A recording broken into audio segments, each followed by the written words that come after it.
It has been months since the C5 Corvette, the real star of the show, has been on the channel. And for good reason. Between an oil leak that makes the bottom of my engine appear to have had severe diarrhea, a coolant leak making it appear I urinate next to it wherever I go like I'm marking my territory, and a mysterious electrical gremlin that kills the battery even if I just drove the car. But today we're sorting the issues that turn out to be rather common with the C5 Corvette and making a few upgrades along the way. I have my hands quite full. Oh my gosh, that's hot. We're gonna start with the battery issue first. Even though this battery is only barely a year old, the battery keeps dying, the car won't start. If the car doesn't start, I won't be chasing the coolant leak or the oil leak.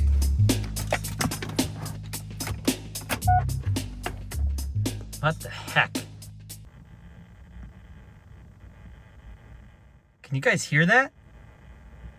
I'm not even gonna try. Well, I'm gonna try. It's so dead.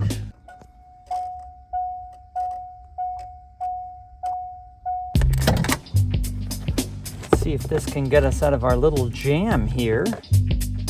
That's a lot brighter now.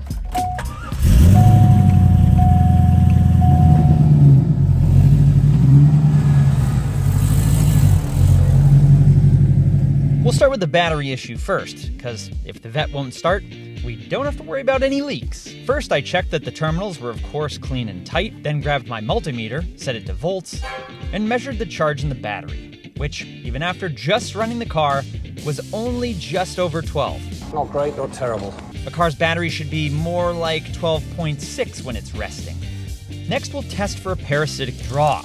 At least that's what ChatGPT told me to do. And it's done by putting the multimeter to read in amps, remove the negative terminal off the battery, and with the red lead on the negative cable and the black lead on the negative battery post, it showed no draw. Nothing at all. And for my next test, I gotta start the Vette, which already doesn't start again. So I throw my cheap Harbor Freight charger on it for a bit, and while it charges, I'll make sure the connector going to the alternator's fine and fully connected. And once the Vette's charged up enough, I have someone start it while I measure the voltage drop while the Vette's cranking. Okay, turn the key, like you're trying to start it. It shouldn't go below 10 to 10.5 volts. Mine dropped to 9.8. That's a second strike for this battery. To test the alternator, I turn on everything in the car. Headlights, AC full blast, radar detector, and then check the battery voltage again. And it sure seems the alternator is holding up to its end of the bargain. Not the alternator then. I'm just not sure why the DIC is showing 13.3, 13.4 volts when the multimeter on the battery showed more than that. Who's wrong here? It just seems so unlikely that my battery that I literally put in just about a year ago, as I said, is already bad. Granted, I feel like I'm driving the car a little less than I have in years past, but that shouldn't make much of a difference with this whole thing. While looking around the engine bay for clues and cooking my hand... Oh my gosh, that's hot. Holy shite. I heard a sort of hissing, steamy sound. Which, that'll come into play later on in the video. But I know there's one more thing that I want to check that I think could be draining the battery in this thing. Draining the battery a little bit. Granted, I used to leave my radar detector plugged in all the time. I left my Valvetronic valved mufflers controller plugged in all the time and never had an issue. So a certain someone was using the mirror here and broke the lid off, which means the LED lights stay on, they never turn off because the cover pushes this little plunger thing up here and shuts them off. But those have been like that for like 2 years, so I seriously doubt that that's the problem, or even a part of the problem. But just to be sure, I'm gonna pull the fuse that controls those lights. Okay, everything I'm reading says that it's fuse number 2, mini fuse number 2. And mine's not in there? So I must have already pulled it. But why are the lights still on? And why do my glove box lights don't work, but I have every other light on in here. Since I don't really know what's going on, I'm just gonna remove the whole visor entirely. Simple, right? No.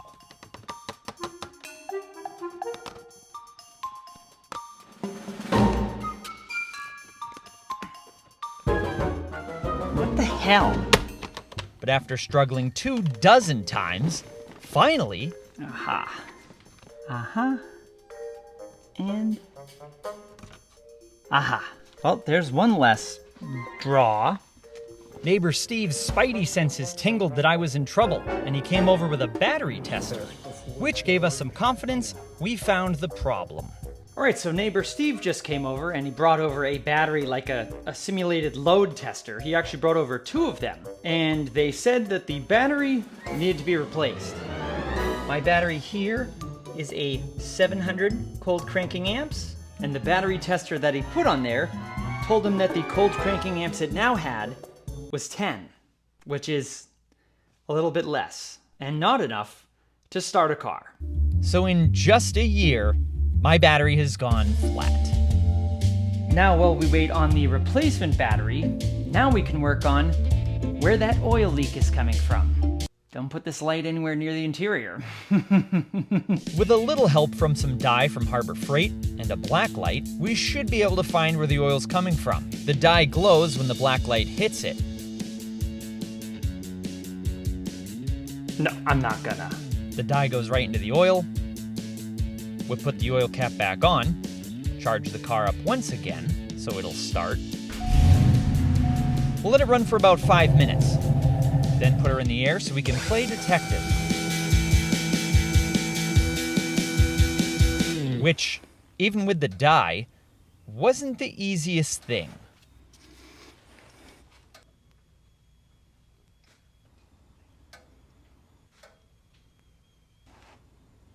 How the heck is this supposed to help me? There's oil everywhere. It's everywhere. What does this mean? I don't know what that squeaking is. Hear that sound? There it is again. It'll come into play in a few minutes. I do not know what that is. Aha. I see green there. That's what it's supposed to be. But I see green there and all over the entire oil pan and the oil filter. A greenish color's what the dye lights up as. This isn't coolant, since the vet uses orange coolant. So the filter's dripping, but so is most of the oil pan. I mean, there's even green up here, kind of. And there. There's some right there. So it's really this whole pan that's leaking from somewhere. Oh yeah, there's some on my starter. But where's it coming from? Where is it originating from? I continued searching, and looked up top too. But this wasn't working well. And after checking around everywhere, I was stumped. I think I'm gonna need a different approach.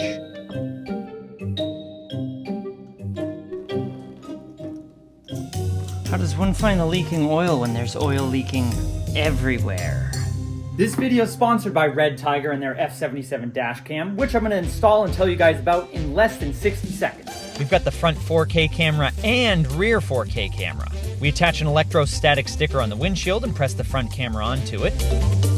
Plug in the power cable and run the cable towards the passenger side, hiding it in the front edge of the windshield. Remove the A-pillar trim to run the cable down. And since we got the hardwire kit, we don't have to use a power outlet. All we have to do is attach our ground, then find a fuse that's got constant power using the supplied switch. And once we find one, we add the fuse tap and plug it in. Then take the red wire and attach it to the other fuse adapter that fits our fuse sizes. And with the car on, find the fuses that are on the accessory power circuit that shows on the readout. Next, we plug in the cable for the rear camera, run it down the same way we ran the first one, down the A-pillar and under the sill plate, up around the halo, and into the rear camera, which I mounted in the middle of the hatch glass. We've got power, and everything works. Now we can drive the vet stress-free from yahoos who wish it harm. Plus, all the footage the camera captures can be accessed and downloaded right from my phone, so I don't have to take out any memory cards. This setup is going to give me such peace of mind while I'm driving, and I'll include a link for it down in the description below. Thanks, Red Tiger. The next day, I gotta call the new batteries in. So out comes the old one, and a quick trip to Interstate Batteries confirms a dead cell. And in goes our fresh new battery, with new terminal bolts too. What are the freaking odds? I'm putting the new battery in. I was replacing the battery bolt and something stabbed me. So I dropped it and now I don't know where it is. Where does this pit of doom even go? Ugh. Now the whole battery's got to come back out. But even after removing the battery, I couldn't find the missing bolt, now deep in the bowels of the vet. So the battery gets installed for good with one old bolt. Now to maintain the battery's charge while I'm working on the vet and not driving it for that long, Andaman sent me out one of their smart chargers. And it's a charger as well as a maintainer. But my favorite part, watch this. Without even plugging this thing in, see, not plugged in, it shows us the current voltage of the battery. So it can be used now with the vet as just a trickle charger with its maintaining function. So now we've got it plugged in, and then we just go down here, turn it on, and set it to maintain. And it's got an auto off function to not overcharge the battery. That means while I'm working on the vet with the doors open and hood open and all the lights on, I won't be killing the battery. Again, I'll include a link for this thing down below and use code DriveHub30 to get 30% off. All right, let's find some leaks. Because now I have a smarter way to do it. The vet comes out, so I can use some engine degreaser and the pressure washer to completely blast away all the oil mist on the bottom of the motor.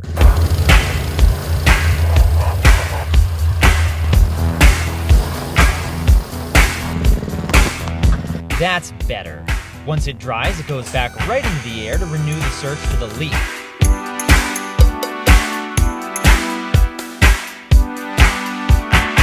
But this time, a different leak makes itself very apparent. Aha! I just found the coolant leak. This just all of a sudden started dribbling down here. And it's gone right up there. What is that thing?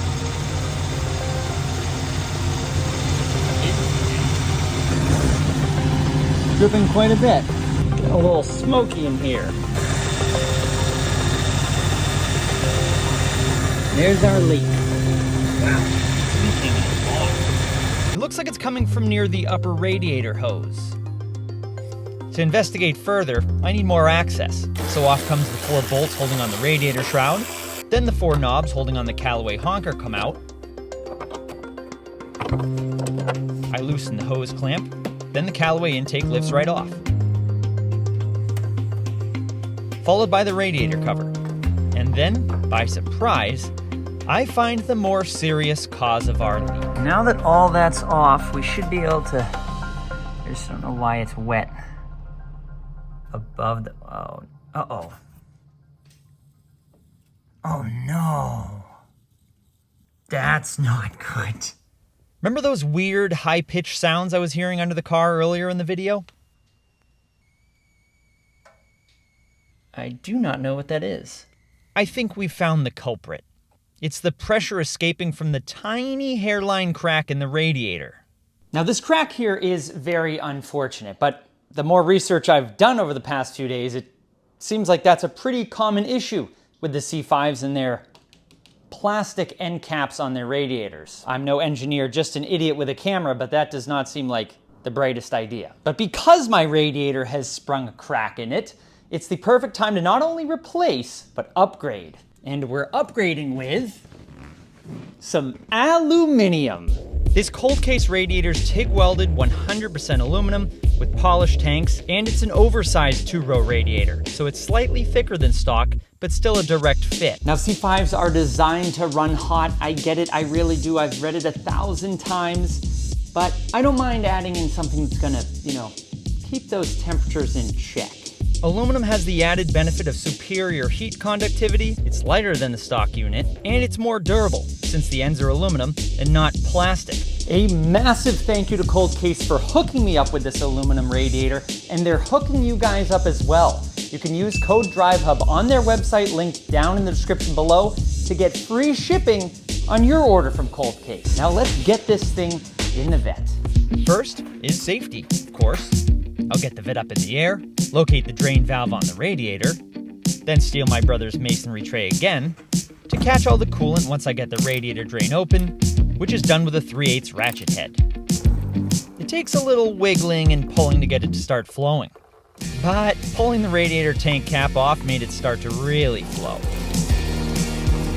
While it's draining, I'll take the tube with the MAF off to give us a bit more room to work up top, before struggling immensely to get the lower radiator hose off. This, from what I've read, is usually the hardest part of the job.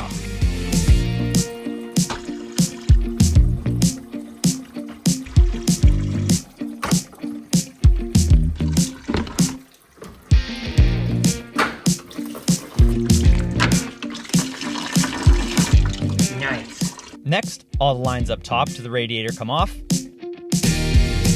Then we do lots of wiggling to free the radiator wedged between the AC condenser and electric fans.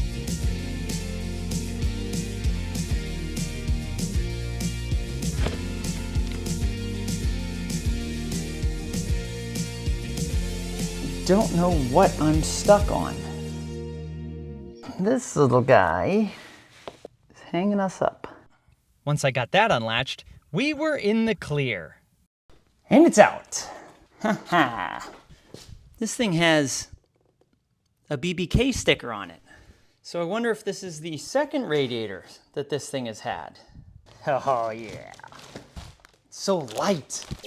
Before the new radiator goes in, I'll blow out the inside of the AC condenser, which actually had a ton of crap in it. Then the new radiator is ready to go in.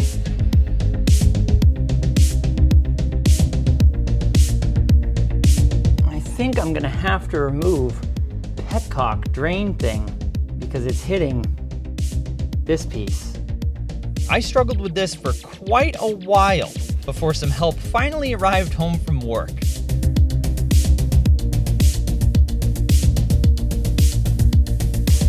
See it? There you go. Is it in everywhere? Here, I think, hold on. Yeah, I think we're in. We're in. It's all in. With all four clip sort of things the radiator rests in, it was finally fully in the vet. Now I'll just put back on the drain petcock and the radiator cover, which I had to make some adjustments to get the cover to fit over the little thicker radiator. Put back on the intake. I top it off with coolant. Then fire it up and bleed the coolant system, which can be done a few ways. I just did what neighbor Steve instructed me to do. All right, radiator is all installed. The system is bled. Let's take this thing on a quick rip and see how it does. All right, it's about 82 degrees outside or so. Nice shift. And normally by now it would already be at like 220 or so. And right now we're 190.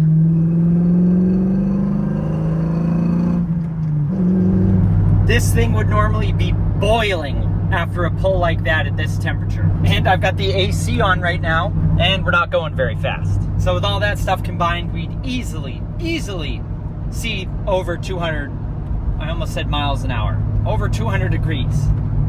And right now, we're still at 190. And after a few minutes of driving, we're now going even slower on some side roads. Still 190. Oh look, it went down. Only 189 now. And as we arrive back home, now it's only 190. But best of all, it doesn't spew coolant onto the ground. Now as far as that oil leak, I'm gonna look deeper into that the next oil change, since it seems to be pooling up near the filter and the drain plug. Thank you guys so much for watching. I'll see you in the next one. Happy motoring.